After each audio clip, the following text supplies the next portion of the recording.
ये 72वां स्थापना दिवस है कल्याण आश्रम का। आज ही के दिन ईसाई मिशनरियों के प्रकोप से अपने भोले भाले जनजातीय समाज को बचाने की दृष्टि से उनके बीच में काम करना और उनके संस्कृति का संरक्षण करना, उनकी रूढ़ियों को बचाना, इस उद्देश्य से कल्याण आश्रम का काम प्रारंभ हुआ था। छोटे छोटे प्रकल्पों के माध्यम से हम समाज के बीच में जाते हैं, समाज का प्रबोधन करते हैं। बाल संस्कार केंद्र, स्वावलंबन केंद्र, स्वयं सहायता समूह, स्वरोजगार की दिशा में उठाया गया कुछ काम, ऐसे सब कामों के माध्यम से समाज का प्रबोधन करना, उनके बीच में जाना। इसलिए आज 72 वर्षों में 16,000 से ऊपर स्थानों में और 21,000 से अधिक ऐसे छोटे छोटे प्रकल्प चल रहे हैं। इनके माध्यम से समाज को हम एक ही संदेश देते हैं कि अपनी संस्कृति पर अडिग रहो, अपने रूढ़ियों पर अडिग रहो।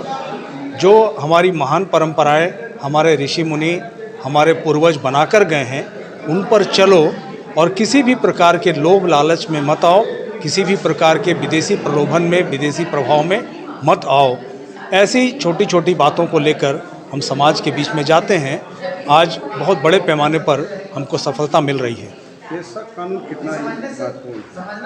पेशा कानून का एक बहुत ही व्यापक दायरा है, चूँकि शेड्यूल 5 के राज्यों में से झारखंड है और एक षड्यंत्र के तहत यहाँ पर पेशा कानून को लागू नहीं होने दिया जा रहा है। कुछ लोग हैं जो नहीं चाहते हैं कि पेशा कानून यहाँ लागू हो, क्योंकि पेशा कानून लागू होने से जो वनाधिकार पट्टा है, जो जल जंगल ज़मीन का अधिकार है, ये यहाँ के जो मूल वासिंदे हैं, जो यहाँ के मूल आदिवासी समाज जिसको कहते हैं वो हैं, उनको मिल जाएगा और फिर उनको धर्म परिवर्तन करने की भी आवश्यकता नहीं पड़ेगी। इसीलिए पेशा कानून को यहाँ लागू नहीं होने दिया जा रहा है और इसके कारण से समाज को भ्रम में रखकर और अन्य मतावलंबियों के द्वारा भी बड़े पैमाने पर जनजातीय समाज का शोषण किया जा रहा है और इसीलिए पेशा कानून को यहाँ नहीं लागू किया जा रहा है। बहुत बड़े पैमाने पर धर्मांतरण भी हो रहा है, जो आदिवासी का हक भी मान रहे हैं। कैसे इसको रोका जाए? आपने बिल्कुल सही कहा। मैंने पहले भी कहा कि हमारे जो जनजातीय भाई हैं वो बहुत ही भोले भाले हैं। वो कभी किसी से लड़ाई झगड़ा नहीं करते, कभी किसी के मामले में पड़ते नहीं। अपनी जीविका, अपनी रोजी रोटी, अपनी संस्कृति, इससे ही उनको मतलब रहता है और इन चीज़ों का ही फ़ायदा उठाकर, उनको भ्रम में डालकर, उनके सामने रोजी रोटी का समस्या खड़ा करके, और उसमें एक बहुत बड़ा कारण ये पेशा कानून का नहीं होना भी है कि उनके आजीविका का जो साधन है, जल जंगल ज़मीन है, इसका भी प्रलोभन देना पड़ रहा है उनको और उसके कारण से बड़े पैमाने पर धर्मांतरण हो रहा है।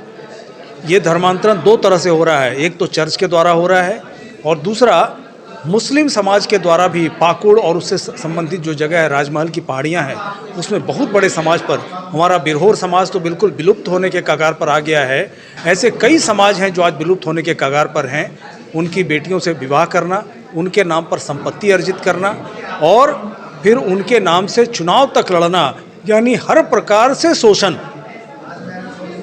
दैहिक, पारिवारिक, सामाजिक शोषण, इस प्रकार से इस समाज के साथ अन्याय हो रहा है। हम सब का कर्तव्य है कि आगे आकर अपने इस जनजातीय समाज को बचाने में अपना योगदान दें। डिलिस्टिंग का जो विषय है, ये तो समाज की ओर से ही आया था। समाज ये चाहता है कि उसके जो अधिकार हैं वो सुरक्षित रहें, जो उनको मिलना है, वो चाहे आरक्षण का मामला हो या अन्य जो सुविधाएं हो, चुनाव लड़ने से संबंधित जो मामला हो, वो सारे मामलों में जो अधिकार हैं वो उनको मिले। लेकिन डिलिस्टिंग नहीं होने के कारण से जो रूढ़ियों का पालन नहीं करते, जो अपने धर्म से हट गए हैं, दूसरे मतावलंबियों के आधार पर चलते हैं, दूसरे धर्म को मानते हैं, ऐसी सारी शक्तियां भी इस जनजातीय नाम से, एसटी के नाम से मिलने वाली सुविधाओं का उपयोग कर लेती है और ये सुविधा हमारे जो ज़रूरतमंद भाई हैं उनको नहीं मिल पाता है।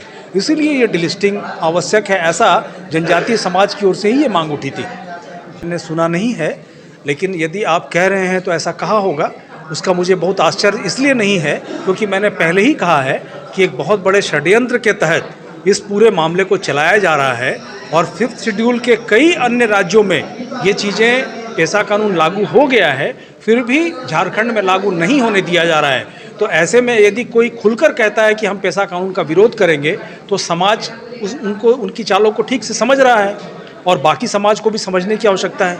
अपने समाज को कैसे जागरूक करेंगे, क्योंकि जिस तरह से षड्यंत्र हो रहा है इस तरह से हो रहा है। देखिए, षड्यंत्र हो रहा है ये तो आप भी मान रहे हैं, पूरा समाज देख रहा है।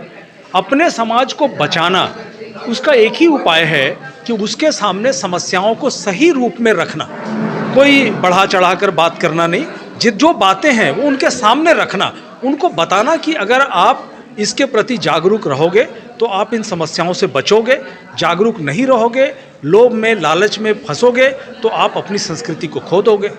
उनसे मिलना, उनको बताना, यही उपाय है।